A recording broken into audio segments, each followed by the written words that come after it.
ઓમ શ્રી સ્વાહા.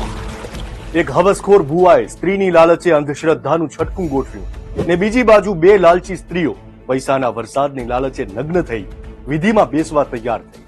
આ ઘટનાનો અંજામ જે આવ્યો તે અકલ્પનીય હતો. નમસ્કાર, દિવ્ય ભાસ્કર પર આજથી શરૂ થઈ રહી છે નવી સિરીઝ માયાજાળ, જેમાં વાત કરીશું વિકસિત ગુજરાતમાં અંધશ્રદ્ધાના કારણે થયેલી ગંભીર ઘટનાઓ અને એની પાછળની માનસિકતાની. આજે પહેલા એપિસોડમાં વાત સિદ્ધપુરની એક અજીબો ગરીબ ઘટના વિશે. આજથી 8 વર્ષ પહેલાના અમદાવાદમાં નવીન પંચાલ નામનો વ્યક્તિ મુકેશને મળ્યો, જે જમીન લેવેચમાં દલાલીનું કામ કરતો. મુકેશે પૈસાનો વરસાદ કરાવતી વિધિ વિશે વાત કરી અને નવીનના મનમાં લાલચનું બીજ વાવી દીધું. હવે જરૂર હતી તો બસ વિધિ માટે સુમસામ જગ્યાની અને નગ્ન થઈ શકે એવી સ્ત્રીની. એટલે કહાનીમાં બીજા લાલચી પાત્રો ઉમેરાયા. સિદ્ધપુરના રાહુલે વિધિ કરાવવાનો નિર્ધાર કર્યો.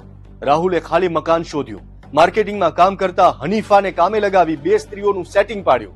પછી અમદાવાદથી મુકેશ નવીનને બોલાવ્યા. જે 2 સ્ત્રી તૈયાર થઈ તે ખુશાલી અને સવિતા હતી. મુકેશને જોઈતું મળ્યું. પૈસાના વરસાદની વિધિના બહાને બંને યુવતીમાંથી રૂપાળી સવિતાને બેભાન કરી મુકેશે ગંદી રીતે પીંખી અને છેલ્લે હાથમાં લીંબુ મૂકી ધમકી આપી કે જો કોઈને કહેશે તો લોહીની ઉલટીઓ થશે. આખો વિડિયો જોવા માટે ડાઉનલોડ કરો દિવ્ય ભાસ્કર એપ.